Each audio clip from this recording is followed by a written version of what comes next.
आपके अनुसार सबसे शक्तिशाली प्रार्थना कौन सी है? हम पवित्र यूकरिस्तीय बलिदान को यहां शामिल नहीं कर रहे हैं, वो हमारी रुचि के अनुसार हो सकती है, लेकिन मां मरियम के अनुसार सबसे शक्तिशाली प्रार्थना कौन सी है?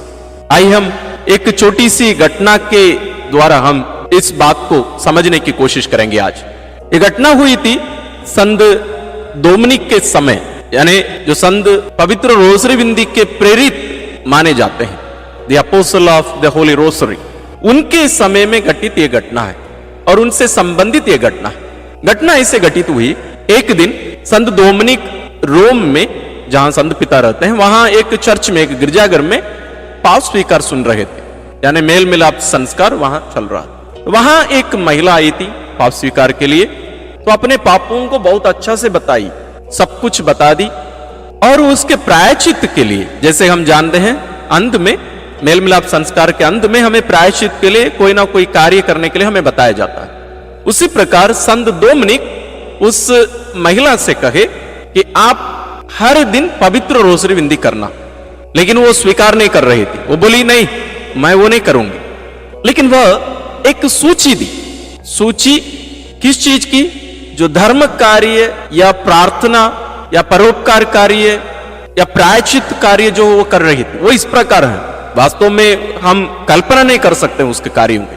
वो प्रारंभिक कलीसिया के जितने भी संत लोगों का जो कब्र रहता था, उनके जो विशेष स्थान था, वहां वो जाया करती थी, प्रार्थना करती थी, क्रूस का रास्ता करती थी, और अपने आप को दंडित करने के लिए, जैसे शायद आप सुने नहीं होंगे, बहुत सारे संत लोग ऐसे थे जो अपने शरीर से लगे हुए कपड़ा, कुछ बोरा से बना हुआ कपड़ा उन लोग पहनते थे, माने अपने आप को दुख देने के लिए, अपने आप को नहीं कहना चाहिए दंडित करने के लिए, बल्कि ये प्रायश्चित का एक माध्यम था कि हम इस दुनियाई सुख से दूर रहें। उसके लिए संत लोग ऐसे किया करते। तो वो महिला भी वैसे करती थी और वो हर दिन उपवास करती थी। इस प्रकार वो बहुत लंबी सूची संत डोमिनिक के पास रखी और कही, मैं ये सब करती हूं और मुझे रोजरी विंदी पसंद नहीं है, वो मैं नहीं करूंगी। लेकिन संत डोमिनिक उनको बार बार बोले, लेकिन वो मानी नहीं और वो उठ के चली गई। उसके बाद वो जाकर प्रार्थना कर रही थी और उस प्रार्थना में ही खो जाती है। माने वो बहुत अच्छे आध्यात्मिक जीवन जीने वाली थी और उसे एक दर्शन दिखाया जाता है। उस दर्शन में वो देखती है कि उसकी मृत्यु हो गई है। वहां प्रभु यीशु के सामने पेश की जाती है और संत मिकाएल आते हैं तराजू लेकर, और उनके सभी धर्म कार्य एक तरफ, अच्छे अच्छे कार्य एक तरफ, और दूसरे तरफ उनके पाप रखे जाते हैं। और उनके पापों को रखते ही तराजू जिस तरफ पाप रखा गया था उस तरफ सीधा एकदम नीचे चला जाता है और वे डर जाती है। और मां मरियम वहां आती है। मां मरियम आकर उन सभी धर्म कार्यों के जगह पर ये एक बार पवित्र रोसरी विंदी करती है। हर दिन नहीं करूंगी बोली थी, वो एक बार की थी। तो उस दिन के उस एक पवित्र रोसरी विंदी को लेकर तराजू के इस तरफ रख दी, और तराजू जिस तरफ अभी पवित्र रोसरी विंदी रखी थी वो सीधा उनका पाप का तरफ वो पूरा से एकदम सीधा ऊपर चला गया, और जिस साइड में पवित्र रोसरी विंदी रखी गई थी वो साइड एकदम नीचे आ गया। और ये अपनी आंखें खोलकर देखती है और डर जाती है, बोलती है कि मैंने एक पाप किया है। ये दौड़कर जाती है फादर डोमिनिक के पास, यानी वो उस समय फादर जी रहते हैं, वो उनकी मृत्यु नहीं हुई रहती तो संत नहीं कहलाते हैं।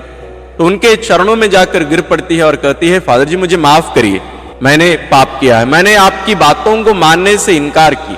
और कही, मुझे अभी अभी ईश्वर ये दृश्य मुझे दिखाए और मुझे सिखाए कि पवित्र रोसरी विंदी कितनी शक्तिशाली है, कितनी प्रभावशाली है, और ईश्वर इसको कितना चाहते हैं। और मैं जितना धर्म कार्य करती हूं, जितना प्रार्थना में करती हूं, उन सब से बढ़कर है पवित्र रोसरी विंदी ईश्वर की दृष्टि में।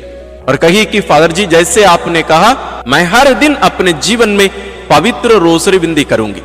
और वह ना केवल कही, वो अपने जीवन में करके दिखाए। जैसे मैं बार बार कहते आया हूं, यहां लिखी हुई बहुत सारी बातें हमारे लिए कहानी जैसे लगती हैं, लेकिन ये महान संत लोगों के जीवन से यदि हम सीख लेना चाहते हैं तो हमें जैसे वे जिए हैं वैसे हमें भी उनके उदाहरण अपनाने की जरूरत है। आप संतों की सूची निकाल कर देखिए, उनमें से शायद ही ऐसा कोई संत होगा जो हर दिन पवित्र रोसरी विंदी नहीं किया।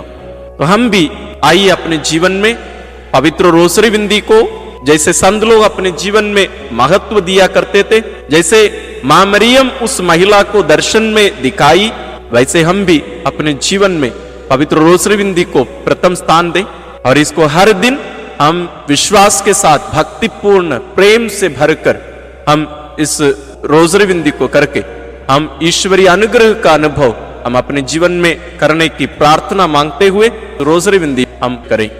विशेष आशीष के लिए सिर झुकाए। प्रभु आप लोगों के साथ हो और आपकी आत्मा के साथ। सर्वशक्तिमान ईश्वर पिता और पुत्र और पवित्र आत्मा का आशीर्वाद आप लोगों पर उतरे और सदा बना रहे। आमीन।